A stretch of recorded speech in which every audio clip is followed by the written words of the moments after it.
Easy learning accounts. आज की video में हम रिवैल्यूएशन अकाउंट के बारे में पढ़ेंगे और रिवैल्यूएशन अकाउंट ही नहीं, उससे पहले भी हमें जो एक्युमुलेटेड प्रॉफिट, एक्युमुलेटेड लॉसेस और रिवैल्यूएशन अकाउंट से कंसर्न जितनी जनरल एंट्री है उससे बेस्ड एक सिंगल क्वेश्चन करेंगे, ताकि जितना भी एक दो वीडियो से हमने जो भी चीजें पढ़ी थी उसको क्वेश्चन में कैसे पुट करते हैं उसको हम सीखेंगे।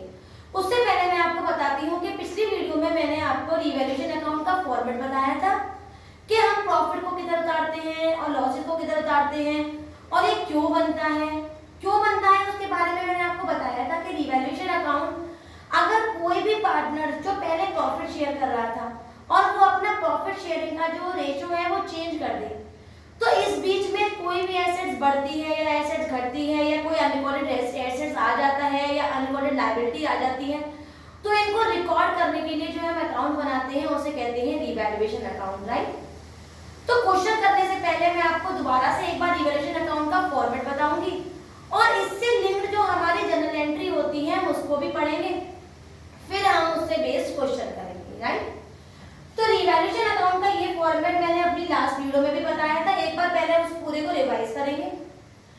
इधर हमने बाय एसेट्स लिखा है क्रेडिट साइड, मतलब अगर कोई एसेट्स बढ़ जाती है, जैसे क्वेश्चन में मशीनरी की ओल्ड बैलेंस शीट में कीमत 3 लाख रुपीस है और उसकी कीमत बढ़ के नीचे एडजस्टमेंट में 3,50,000 दी हुई है, तो 50,000 का हमारा एसेट्स मतलब मशीनरी बढ़ गई, तो हम तुरंत अपने फायदे को क्रेडिट साइड लिख देंगे according to the nominal rule. ऐसे कोई भी लायबिलिटीज, मान लो क्रेडिटर्स है, बिल्स पेएबल है, कोई भी लायबिलिटीज है बेटा हमारी, वो पहले बहुत 50,000 थे, अज्यूम कर लेते हैं, अब एडजस्टमेंट में वो 40,000 थे, दैट मींस 10,000 का हमारा फायदा हो गया, हम फिर उस 10,000 के बैलेंस को अपने क्रेडिट साइड लिख देंगे, राइट। या कोई अचानक से मेरे पास एसेट्स आ जाए, फर्नीचर आ जाए जो बैलेंस शीट में नहीं थे और अचानक से रिकॉर्ड हो गए, तो उसको भी हम रिकॉर्ड करेंगे according to the format, right. इसके अलावा में कोई एसेट घट जाती है, इसका अपोजिट हो जाए, कोई लायबिलिटी बढ़ जाती है या कोई भी अनरिकॉर्डेड लायबिलिटी, किसी का कर्जा मुझे अचानक से मालूम पड़ गया कि मुझे देना है, तो वो भी मैं यहाँ रिकॉर्ड करूंगी। अगर क्रेडिट साइड का बैलेंस ज्यादा और डेबिट साइड का बैलेंस कम है, तो बैलेंसिंग टू प्रॉफिट से होगी, जो कि ट्रांसफर हो जाएगा पार्टनर्स कैपिटल अकाउंट में। और अगर डेबिट साइड की बैलेंसिंग ज्यादा और क्रेडिट साइड की कम है, तो वो बाय लॉस से बैलेंसिंग होगी और ट्रांसफर हो जाएगा again partners capital account. Clear बेटा? ये तो हो गई थी लेजर पोस्टिंग। लेजर पोस्टिंग से जनरल बनाना जिस बच्चे को आता होगा वो आराम से इसकी जनरल को बना देगा। ठीक है, पहली एंट्री देखिए, assets account debit, liabilities account debit, unrecorded assets account debit to revaluation account, क्योंकि रिवैल्यूएशन अकाउंट में ये क्रेडिट साइड है, ध्यान से देखिएगा इधर। Assets account debit, liabilities account debit, unrecorded assets account debit to revaluation account, ये इसकी पहली एंट्री होती है। और नरेशन क्या है? Being assets increased, liabilities decreased या unrecorded assets now recorded। Clear है? लेजर हमने ये कर रखा है, इसकी जनरल एंट्री। अब लॉसेस की एंट्री क्या होगी? Revaluation account debit to assets to liabilities to unrecorded liabilities, revaluation account debit to assets to liabilities to unrecorded liabilities. Clear है? इसी से बनी है ये एंट्री। बेसिकली मैं अकाउंट पहले बता देती हूँ, उसकी जनरल बाद में, ताकि इतना स्मार्ट आप हो चुके हैं कि आपको अच्छी तरह पता है कि लेजर से हम बैक में जनरल में कैसे आते हैं। क्लियर है? अगर हमारी बैलेंसिंग प्रॉफिट साइड हुई है, तो इफ बैलेंसिंग प्रॉफिट, तो एंट्री क्या बनेगी? रिवैल्यूएशन अकाउंट डेबिट, क्योंकि रिवैल्यूएशन में डेबिट साइड है, to all partners capital account, सारे पार्टनर्स में वो बांट दिया जाएगा। किस रेशो में? ओल्ड रेशो में, क्योंकि अब चेंज हुआ है, तो उससे पहले जितनी संपत्ति बढ़ी थी, घटी थी, तो उससे पहले का रिकॉर्ड है, तो ये एंट्रीज का रिकॉर्ड हमेशा ओल्ड रेशो में किया जाता है। क्लियर?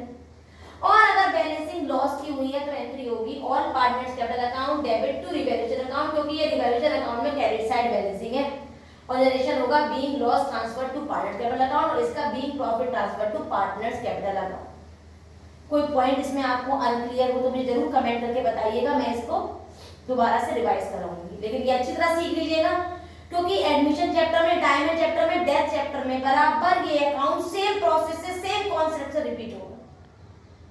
ये इसका अकाउंट है। अगर क्वेश्चन कह रहा है कि रिवैल्यूएशन अकाउंट बनाइए, तो हम इस पॉइंट पर ध्यान देंगे। और क्वेश्चन कह रहा है पूरे क्वेश्चन की जनरल एंट्री पास करिए, तो हम इन एंट्री को पास करेंगे। इस बार 2020 का जो अकाउंट का पेपर आया था उसमें लॉन्ग क्वेश्चन की जनरल एंट्री पास करने को आई थी, तो हम जनरल एंट्री को भी कभी हल्के में नहीं लेंगे। जितनी हार्ड वर्क हम अकाउंट के साथ करेंगे उतना ही हार्ड वर्क जनरल एंट्री को भी अच्छी तरह करेंगे। आप इसका स्क्रीनशॉट ले लीजिए ताकि अभी मैं क्वेश्चन करूं तो आपको सारा ऑर्डर पता हो कि हम किस बात की क्या एंट्री कर रहे हैं। ले लिया होगा। तो देखते हैं एक ऐसा क्वेश्चन जिसमें हम general reserve fund, P&L, advertisement suspend, deferred revenue, P&L जो 6 item, accumulated profit, accumulated loss के हैं।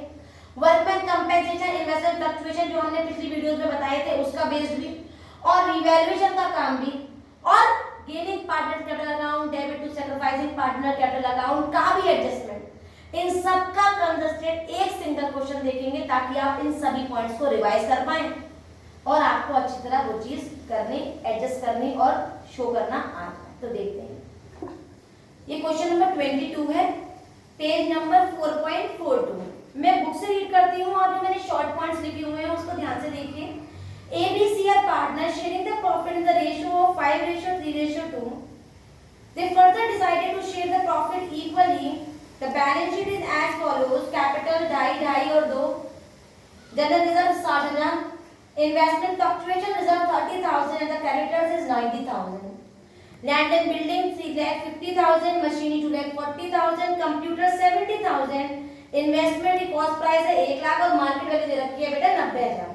Debtors 50,000, cash in hand 10,000, cash at bank 55 and advertisement suspenses 5,000 और बैलेंस शीट का टोटल है 8,80,000, राइट। एक्स्ट्रा इंफॉर्मेशन दी हुई है, value of land and building decreased by 5% and value of machinery increased by 5%। Provision is 5% on sundry debtors पे ही होता है provision. Unrecorded assets है बेटा, एक साइकिल अनरिकॉर्डेड हुई है, वो कितने की है 20,000 की। Creditors of 10,000 not payable and goodwill of 2 years purchase, जिसमें 3 साल का प्रॉफिट दे रखा है बेटा, 1 साल का लॉस है 50,000 का और 2 साल के प्रॉफिट है 2.5 के।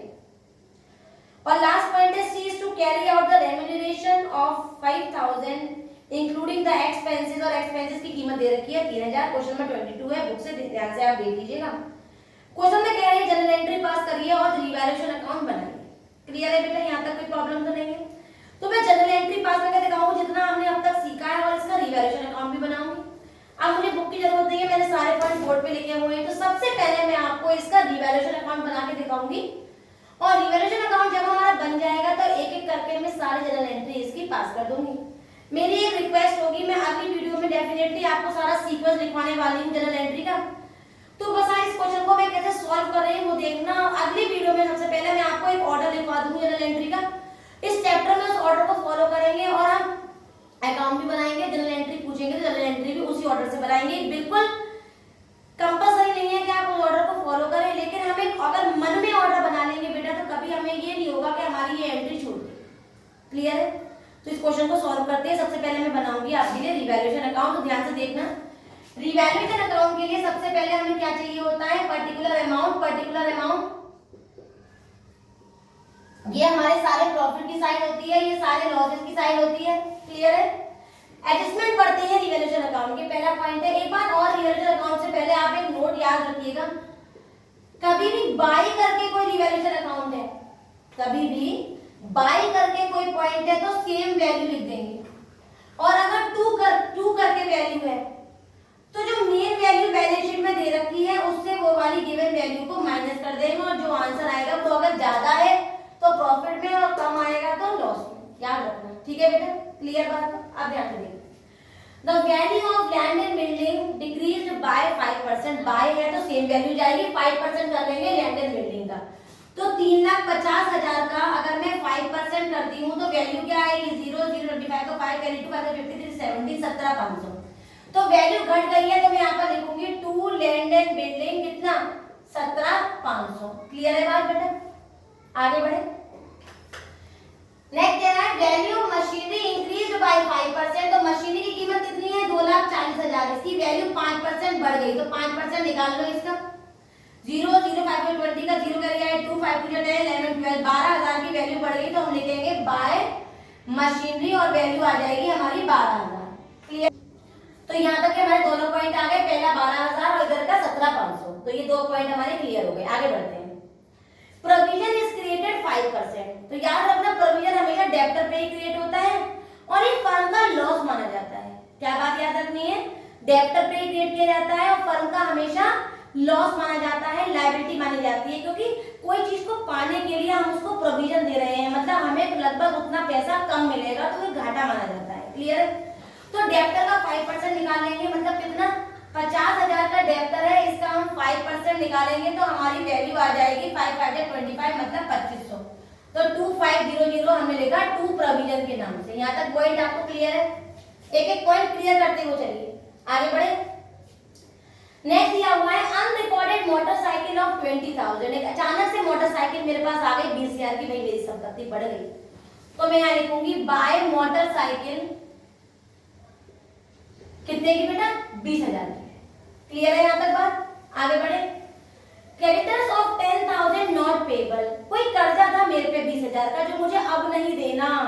आपको कोई कर्जा देना था, अब नहीं देना, तो वो आपका क्या हुआ, फायदा। तो हम यहाँ लिखेंगे बाय क्रेडिटर्स कितना बेटा, 10,000। यहाँ तक की बात क्लियर है? अब नेक्स्ट पॉइंट हमारा गुडविल का है। नेक्स्ट पॉइंट हमारा गुडविल का है। तो गुडविल की एंट्री होती है gaining part capital account, debit to sacrificing. तो रिवैल्यूएशन में नहीं आएगा, क्योंकि ना तो कोई एसेट्स बढ़ी है ना कोई लायबिलिटीज घटी है, और जितने पॉइंट मैंने आपको फॉर्मूले में बताए थे केवल हम वही लेंगे, कोई एक्स्ट्रा पॉइंट होगा उसे इग्नोर कर देंगे, राइट। तो नेक्स्ट पॉइंट देखते हैं। C carry out the work with remuneration 5,000 including expenses of 3,000। मतलब फर्म ने सी को एक्सपेंसेस दिए, मतलब रेम्यूनरेशन दिया। क्यों दिया? फर्म को चलाने के लिए। कितने रुपए का? 5,000 का। तो फर्म का क्या हो गया, खर्चा। क्या हो गया, एक्सपेंसेस। किधर आएगा, डेबिट साइड। किस रूल से, नॉमिनल रूल से। क्लियर है? तो यहाँ लिखेंगे टू एक्सपेंसेस और यहाँ पर आ गया बेटा हमारा 5,000। इसकी बैलेंसिंग कर देंगे तो ये बैलेंसिंग आ जाएगी 42,000 की, 20 30 40 42,000, और यहाँ पर भी आ जाएगा 42,000। इससे हमें लग रहा है कि ये वैल्यू कम है तो हमारी बैलेंसिंग होगी टू प्रॉफिट और ब्रैकेट में लिखेंगे transfer to partners capital account. भूलिएगा मत, पार्टनर्स कितने हैं हमारे, ए है, बी है और सी है। ओल्ड रेशो में ये ए, बी और सी को दे दिया जाएगा। पहले बैलेंसिंग कर लेते हैं। तो ये आ गया हमारा 0 0 0 के लिए हम 0, ये आया 20,000, 20 और 5 25। 42,000 में से मैं 25,000 को माइनस करूंगी तो वैल्यू आएगी मेरी 17,000। क्लियर? कितनी आएगी, 17,000। अब 17,000 को मुझे ओल्ड रेशो में बांटना है। कैसे बटेगा, 17,000 इंटू 5/10, 17,000 इंटू 3/10 और 17,000 इंटू 2/10। ये मेरा ओल्ड रेशो है, इसलिए मैंने ओल्ड रेशो में इसको बांट दिया। क्लियर है बेटा? बांट देते हैं। 0 से 0 चला गया, 0 0 5 7 35 का 5 कर लिया है 3, 5 1 5 6 7 8, तो 8 5 0 0। दूसरा करेंगे 0 0 21 का 1 कर लिया है 2, 5 1 3 1 3 और 4 5, फिर 5 1 0 0। इसको भी ऐसे काटेंगे 0 0 14 का 4 कर लिया है 1 और ये आ गया 3 4 0 0। चेक करेंगे 17,000 के बराबर है या नहीं। तो 0 0 और ये आया 9 10 का 0 कर लिया है 1, 5 7 8 9 9 और ये आ गया हमारा 17। तो आंसर कितना आ गया बेटा, 8 5 0 0 5 1 0 0 और 3 4 0 0। आई थिंक यहाँ तक के पॉइंट आपको क्लियर हो गया होगा। तो हमने क्या किया, हमने सारे प्रॉफिट क्रेडिट साइड लेके, सारे लॉसेस डेबिट साइड, और उसके बाद हमने इसकी बैलेंसिंग कर दी। रिवैल्यूएशन अकाउंट का पॉइंट हमने खत्म कर दिया और इसमें कह रहे हैं रिवैल्यूएशन अकाउंट बनाइए और जनरल एंट्री भी पास करिए। तो अब हम क्या करेंगे, इसकी जनरल एंट्री पास करेंगे। तो देखते हैं, हमने रिवैल्यूएशन अकाउंट बनाया और रिवैल्यूएशन अकाउंट में हमारे जो आंसर्स आए वो मैंने यहाँ पर साइड में लिख लिए हैं, क्योंकि अब हम जनरल एंट्री पास करने जा रहे हैं। मेरे प्रॉफिट साइड के आइटम थे मशीनरी का 12,000, क्रेडिटर्स का 10,000 और साइकिल का 20,000, और मेरे डेबिट साइड के आइटम थे 17,500, 2,500 और 5,000। और हमारी बैलेंसिंग आई थी बेटा प्रॉफिट की, जो हमने ए बी सी में डिस्ट्रीब्यूट कर दी थी 8,500, 5,100 और 3,400। जनरल एंट्री में मैंने आपसे कहा था अगली वीडियो में आपको सीक्वेंस बताऊंगी। आप जो सीक्वेंस देंगे वो होगा हमेशा एक्यूमुलेटेड प्रॉफिट की एंट्री पहले, फिर स्पेसिफिक फंड की सेकंड नंबर पे, फिर एक्यूमुलेटेड लॉस की। इन तीनों को हमेशा ऑर्डर में लेंगे। उसके बाद हम लेंगे रिवैल्यूएशन अकाउंट की तीनों एंट्री, जिसमें हम एक में प्रॉफिट, एक में लॉस, एक में बैलेंसिंग दिखाएंगे, और फिर gaining partner capital account, debit to sacrificing partner से हम गुडविल को एडजस्ट कर देंगे। क्लियर है? इसी ऑर्डर को फॉलो करके मैं एंट्री करने जा रही हूँ। एंट्री सब आपके पास है, बस आप समझते चले जाओ कि मैं इसे कैसे कर रही हूँ, राइट। तो पहली एंट्री जो हमें चेक करनी है कि liability side general reserve fund P&L है, तो जनरल रिजर्व है, ये क्या होता है एक्यूमुलेटेड प्रॉफिट। उसके अलावा ना रिजर्व फंड है ना पी&एल, तो पहली एंट्री क्या होगी general reserve account debit to A to B to C. Clear है। मैं जनरल रिजर्व में क्या लिख लूंगी 60,000 और 60,000 को मैं ओल्ड रेशियो में बांट दूंगी, जिसमें मेरी एंट्री बटेगी 30,000, 18,000 और 12,000। मैंने किस रेशियो में बांटा है 60,000 को 5:3:2, मतलब 5/10, 3/10 और 2/10। सारी एंट्री ओल्ड रेशियो में होगी। कब से पहले गेनिंग पार्टनर मतलब गुडविल को एंट्री करने से पहले की जितनी भी एंट्री होंगी रिवैल्यूएशन अकाउंट तक की या ओल्ड गुडविल तक की सारी एंट्री बेटा हमेशा किसमें होंगी ओल्ड रेशियो में। तो इस बात को नोट कर लीजिए, भूलिएगा मत। क्लियर है। नेक्स्ट एंट्री हमारी एक्यूमुलेटेड लॉसेस की है, एडवर्टाइजमेंट सस्पेंस लिखा हुआ है। इसमें 3 आइटम को ढूंढते हैं बैलेंस शीट में। एसेट साइड हमें 3 आइटम लिखने चाहिए, वो एडवर्टाइजमेंट सस्पेंस, डिफर्ड रेवेन्यू और पी&एल। और हमें क्या दिख रहा है एडवर्टाइजमेंट सस्पेंस। तो all partners capital account debit to advertisement suspense, मतलब A capital account, B capital account, C capital account debit to advertisement suspense 5,000 और 5,000 को मैं 5:3:2 में बांट दूंगी। तो कैसे बटेगा 5,000 × 5/10, ये हो जाएगा हमारा 2500। तो 2500 ये आ गया। इसका हो गया हमारा इनटू 3/10, तो 3/10 से ये 0 गया, 0 0 ये आ गया हमारा 1500। और तीसरा हो गया हमारा 2/10, मतलब इसको ये 0 से 0 गया, 0 0 बट 10 मतलब 1,000। तो हम इसको ऐड करके चेक कर लेते हैं, 0 करेंगे 3 4 5, तो 5,000 से 5,000 हो गया। तो हमारी दूसरी एंट्री भी पास हो गई। क्लियर है बेटा। तो पहली हमने एडवर्टाइजमेंट प्रॉफिट की कर ली, एक्यूमुलेटेड प्रॉफिट की, दूसरी एक्यूमुलेटेड लॉस की। तीसरी entry workman compensation reserve, investment fluctuation reserve. तो कहीं पर भी मुझे वर्कमैन कंपेंसेशन रिजर्व दिख रहा है? नहीं दिख रहा। इन्वेस्टमेंट फ्लक्चुएशन रिजर्व दिख रहा है? हाँ दिख रहा है, बिल्कुल दिख रहा है। इसके लिए मैंने आपको एडजस्टमेंट दिखाया था कि पहले इन्वेस्टमेंट की मार्केट वैल्यू और कॉस्ट प्राइस को चेक कर लेते हैं। तो इन्वेस्टमेंट दे रखा है हमारे पास, कॉस्ट प्राइस है 1 लाख और मार्केट प्राइस कितनी है इसकी 90,000। तो इन दोनों का डिफरेंस कितना आया 10,000। तो डिफरेंस को हमेशा इन्वेस्टमेंट में दिखाएंगे क्रेडिट साइड। तो एंट्री क्या होगी, एंट्री देखिएगा investment fluctuation reserve account debit to investment to A to B और टू सी। तो आईएफआर की वैल्यू कितनी है बेटा 30,000 मैंने आईएफआर में लिख दिया। इसमें कॉस्ट प्राइस से मार्केट प्राइस को माइनस करके वैल्यू आ जाती है, वो कितनी है 10,000। कैसे आई 1 लाख में से 90,000 को माइनस करके 10,000 आ गया। अब मेरे पास आईएफआर में कितना रिजर्व बचा बेटा, अगर मैं लॉस का 10,000 लेके अपने घर आई तो मेरे पास अब रिजर्व में कितना बचा है केवल 20,000। तो 20,000 को मैं सारे पार्टनर्स में बांट दूंगी। कैसे ओल्ड रेशियो में 20,000 का 5/10 करेंगे तो बेटा वैल्यू आएगी हमारी 0 0 0 5/10, तो ये हो गया हमारा 10,000। फिर 20,000 का हम कर देंगे 3/10, तो हमारी वैल्यू हो जाएगी बेटा 6,000। और फिर कर देंगे हम कितना कर देंगे अपना 20,000 का 2/10, तो हमारी वैल्यू आ जाएगी 4,000। तो 20 और ये आ गया 30 के बराबर हो गया। तो ये वाली एंट्री भी कंप्लीट हो गई। नरेशन क्या हो गया इसका 20 बीइंग आईएफआर डिस्ट्रीब्यूटेड। क्लियर है बेटा, यहाँ तक का पॉइंट क्लियर है अच्छी तरह से। तो हमने जनरल की एंट्री कर दी, आईएफआर की कर दी और एडवर्टाइजमेंट सस्पेंस की कर दी। अब हम किसकी करने जा रहे हैं रिवैल्यूएशन अकाउंट की। ठीक है, तो रिवैल्यूएशन अकाउंट की एंट्री देखिए हमारे पास सारे आइटम लिखे हुए हैं, बस हमें इसे एंट्री में पुट करना है जो मैंने अभी आपको एंट्री बताई थी। तो पहली एंट्री होती है हमारी प्रॉफिट की, तो वो क्या थी हमारी assets account debit, liabilities account debit, unrecorded assets account debit to all partners.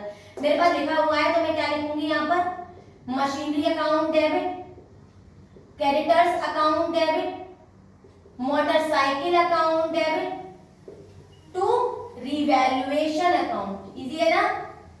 तो हमने मोटरसाइकिल में क्या लिखा, हमारे पास मशीनरी कितने की है बेटा 12,000 की, कैरेक्टर कितना है 10 का, साइकिल कितनी है 20 की, तो 20 30 42,000। क्लियर है बेटा। डायरेक्शन खुद लिख लेंगे क्या होगा being assets increase liability decrease and unrecorded assets now record. ठीक है, आगे बढ़ते हैं। नेक्स्ट होगी हमारी रिवैल्यूएशन अकाउंट डेबिट। सारे लॉसेस लिख देंगे to land and building, to provision, to expenses. Expenses में आ गया बेटा हमारा 5,000, प्रोविजन में आ गया 2,500, लैंड एंड बिल्डिंग में 17,500 और तीनों को ऐड किया तो ये आ गया हमारा 25,000। क्लियर है। इसका भी नरेशन सेल्फ लिखेंगे being asset decrease liability increase. Correct है। अब इनकी बैलेंसिंग हुई थी प्रॉफिट की, तो बैलेंसिंग की एंट्री क्या थी revaluation account debit to all partners. हम नोट कर चुके हैं तो बस हमें सिर्फ इसको नोट करना है। Revaluation account debit to revaluation account debit to जितने भी पार्टनर्स है बेटा 2A 2B 2C। तो हमने वैल्यू दी 17,000, 8,500 ए में, 5,100 बी में और सी में आ गया हमारा 400। क्लियर है। Being profit distributed to partners capital account. Clear है बेटा? तो हमने रिजर्व की एंट्री की, एक्यूमुलेटेड प्रॉफिट की, एक्यूमुलेटेड लॉस की कर दी। उसके बाद हमने क्या किया, रिवैल्यूएशन अकाउंट की सारी एंट्री कर दी। इसमें एक चीज और रह गई जिसको मैं आपको ओरली बताऊंगी, क्योंकि इसका बेस हम क्वेश्चन कर चुके थे, तो मैं यहाँ नहीं बताऊंगी, लॉन्ग क्वेश्चन में डायरेक्टली लूंगी। वो क्या था, ध्यान से देखिएगा। इसमें हमें गुडविल दे रखी है 2 इयर्स परचेज। तो कुछ नहीं है, चुने ने आपको सिखाया था, हम इन गुडविल से इसमें नेट इफेक्ट निकाल लेंगे। कैसे बेटा, 2.5 प्रॉफिट को ऐड करेंगे, कितना आएगा 5 लाख, और 5 लाख में से जब मैं 50,000 को माइनस करूंगी तो कितना आएगा 4.5 लाख। 4.5 लाख को मैं 3 से डिवाइड करूंगी तो आंसर आ जाएगा मेरा 1.5 लाख, और 1.5 लाख को 2 से मल्टीप्लाई करूंगी तो 3 लाख। Very good. 3 लाख को मेरे पास ओल्ड प्रॉफिट भी है और न्यू रेशो भी है, इससे मैं gaining partners capital account debit to sacrificing partner से इसकी भी एंट्री कर दूंगी और एक क्वेश्चन यहां पर खत्म हो जाएगा। इसकी प्रैक्टिस करिए, इसके लगातार क्वेश्चन सॉल्व करिए। अगर प्रैक्टिस अच्छी होगी तो हमारी नेक्स्ट वीडियो की आप जो लॉन्ग क्वेश्चंस होंगे उनको अटेंड कर पाएंगे। 2-3 बार प्रैक्टिस करिए, नहीं आए तो कमेंट करके बताइए। अगर आपको वीडियो इजी लगी हो, समझ में आई हो, तो मेरी वीडियो को लाइक करें, शेयर करें और सब्सक्राइब करें। Thank you.